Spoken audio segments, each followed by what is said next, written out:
मेरा नाम हैरी है। मेरे दोस्तों के बारे में सुनने के लिए आने के लिए आप सभी का बहुत-बहुत धन्यवाद। मैं आपको अपने एक बहुत बड़े दोस्त के बारे में बताना चाहता हूँ। वह दोस्त जिसे आप आमतौर पर जंगल में रहने की उम्मीद नहीं करेंगे। ग्लोरिया एक गोरिल्ला है। वह बुरे प्रकार की नहीं है। वह गले लगाने वाली मददगार प्रकार की है। हालांकि उसकी बाहें पेट जितनी मोटी हैं और जब वह खड़ी होती है, तो वह आप पर एक बहुत बड़ी छाया डालती है। मुझे याद है पहली बार जब मैंने ग्लोरिया को देखा था। वह एक बड़े ट्रक के पीछे से जंगल में आई थी और वहां रहने के लिए जगह ढूंढ रही थी। वह चिंतित लग रही थी और हर चीज के आकार से हैरान थी। मुझे पता चला कि वह एक छोटे से पिंजरे में अपना पूरा जीवन बिता चुकी थी, एक दूर के चिड़ियाघर में, जब तक कि वह उस ट्रक में भाग नहीं गई। जैसे ही ग्लोरिया ने जंगल की ओर देखा, उसने डेजी भालू को देखा। वह डेजी के पास गई और उसे सबसे बड़ा गले लगाया। उसने कहा, हाय, मेरा नाम ग्लोरिया है। भालू चिल्लाया, आउच, दर्द होता है, तुम बहुत जोर से पकड़ रही हो, और वहां से चला गया। ग्लोरिया उलझन में थी, इसलिए वह एक चट्टान पर बैठ गई। वैसे जो उसे चट्टान लगी और अचानक एक आवाज आई, अरे, तुम मुझसे उतरो, तुम बेवकूफ बंदर। ग्लोरिया ने बाएं देखा, फिर दाएं। उसे अभी भी समझ नहीं आ रहा था कि आवाज कहाँ से आ रही है। फिर उसने अपना सिर पैरों के बीच घुमाया। वह वहां था। वह कीत कछुआ था। उसकी गर्दन बहुत लंबी थी। खैर, ग्लोरिया मुस्कुराई और उठ खड़ी हुई। मुझे माफ कर दो, उसने कहा। कीत कछुआ गुस्से और बड़बड़ाहट के साथ चला गया, बुदबुदाते हुए, मैं कोई चट्टान नहीं हूं। ग्लोरिया हैरान थी। वह समझ नहीं पा रही थी कि कोई भी उससे बात क्यों नहीं करना चाहता। लेकिन तभी एक चूहा बहादुरी से ग्लोरिया के पास आया। उसने कहा, अरे तुम। ग्लोरिया ने छोटे चूहे को देखा। उसने कहा, हेलो, मेरा नाम ग्लोरिया है। चूहे ने कहा, हाँ हाँ, क्या तुम इसे खोल सकती हो? वह एक अखरोट पकड़े हुए था। ग्लोरिया ने कहा, यह तो आसान है। चूहे ने उसे अखरोट दिया और ग्लोरिया ने उसे कुचल दिया। फिर चूहे के सामने अपना हाथ खोला। वहां अखरोट का केवल चूर्ण बचा था।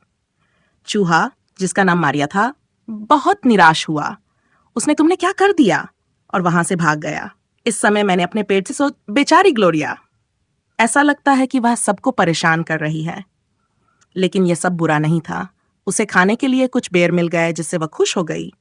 लेकिन जब वह वहां बैठकर खा रही थी, तभी आफत आ गई। वह पीछे झुकी और एक बड़ी चट्टान पर लेट गई। अचानक एक दरार की आवाज आई, फिर गड़गड़ाहट और फिर, ओह नहीं, चट्टान पहाड़ी से नीचे ताशद हिप्पो के तालाब की ओर लुटने लगी। चट्टान पहाड़ी से नीचे लुढ़क रही थी और फिर एक जोरदार छपाक की आवाज आई। तालाब का सारा पानी बाहर निकल गया, सिवाय एक छोटे से पोखर के जिसमें ताशा पड़ी थी। ग्लोरिया ने अपना बड़ा हाथ सिर पर रखा और पहाड़ी के ऊपर से कहा, मैं वाकई माफी चाहती हूँ। मैंने बस हल्के से लेटा था और ये लुढ़क गई। ताशा द हिप्पो ने ग्लोरिया की ओर देखा और बहुत जोर से कहा, तुम एक बेरंगी गोरिल्ला हो और मैं उम्मीद करती हूँ कि मुझे फिर कभी तुमसे बात नहीं करनी पड़ेगी। ग्लोरिया की आंखों में आंसू आ गए। वह पीछे मुड़ी और जंगल के अंधकार में चल पड़ी। उस रात एक भयानक तूफान आया। हवा इतनी तेज थी कि उसने कई पेड़ों को उड़ा दिया और बारिश जमीन पर इस तरह गिर रही थी जैसे घोड़े मैदान में दौड़ रहे हों। मैं आपको बताऊं, मेरा ट्री हाउस इधर उधर झूल रहा था। मुझे लगा कि मेरी चाय छलक जाएगी, लेकिन हम उल्लुओं का संतुलन बहुत अच्छा होता है, आप जानते हैं। अगली सुबह जब मैं उठा तो जंगल एक बड़ी गड़बड़ में था। डेजी की गुफा पेड़ों और पत्थरों के ढेर से ढक गई थी, जबकि कीत की पसंदीदा छुपने की जगह पूरी तरह गायब हो गई थी। ताशा बहुत गुस्से में लग रही थी। उसका तालाब सभी तरह के कचरे से भर गया था। उसके तालाब में तो एक घर का हिस्सा भी आ गया था। क्या गड़बड़ है? मैंने अपने आप से सोचा। ग्लोरिया जंगल के गहरे हिस्से में सो रही थी और उसे तूफान का पता भी नहीं चला। जब मैं अपने चाय के कप वापस शेल्फ पर रख रहा था, तो मैंने ग्लोरिया को जंगल में घूमते देखा। उसके चेहरे पर बहुत उलझन भरी नजर थी। अचानक उसे एक आवाज सुनाई दी, अरे, क्या तुम मेरी मदद करोगी? ग्लोरिया ने चारों ओर देखा। फिर मारिया ग्लोरिया की बांह पर कूदी और बोली, यहां ऊपर पहुंचो और उस डाली को हिलाओ ताकि सारे नट नीचे गिर जाएं। कल रात तूफान ने मेरा घर उड़ा दिया और मैंने सारे नट खो दिए। ग्लोरिया को समझ नहीं आया कि उसे मदद क्यों करनी चाहिए, क्योंकि मारिया पिछली बार बहुत बुरी थी, लेकिन वह एक दयालु गोरिल्ला थी, इसलिए उसने फिर भी मदद की। मारिया चूहा नट इकट्ठा करने के लिए इधर उधर दौड़ी और एक पल में वह वापस आकर ग्लोरिया को धन्यवाद देने लगी। मुझे लगता है कि तुम इतनी बुरी भी नहीं हो, उसने कहा। ग्लोरिया ने कंधे उचकाए और चल दी। जब ग्लोरिया उस पहाड़ी पर पहुंची जहां उसने आखिरी बार ताशा को देखा था, तो उसने देखा कि ताशा वहां नहीं थी, लेकिन उसके तालाब में हर तरह का कचरा भरा हुआ था। ग्लोरिया ने इस पर ज्यादा ध्यान नहीं दिया और चलती रही जब अचानक एक जोरदार धमाका हुआ। यह आवाज लकड़ी के एक बड़े ढेर से आई थी।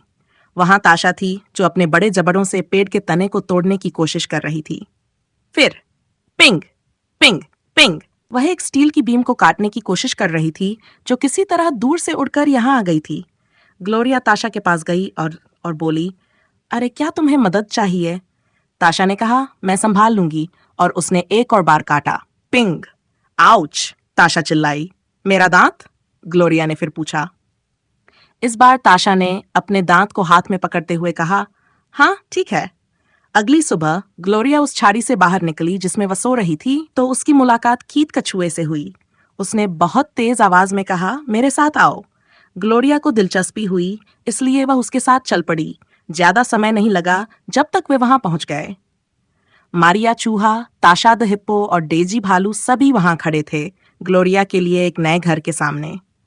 उसके सभी नए दोस्तों ने गिरे हुए पेड़ों को इकट्ठा करके एक घर बना दिया था। उस पर एक साइन लगा था जिस पर लिखा था, ग्लोरिया का घर। वह अपने लिए एक घर पाकर बहुत खुश थी।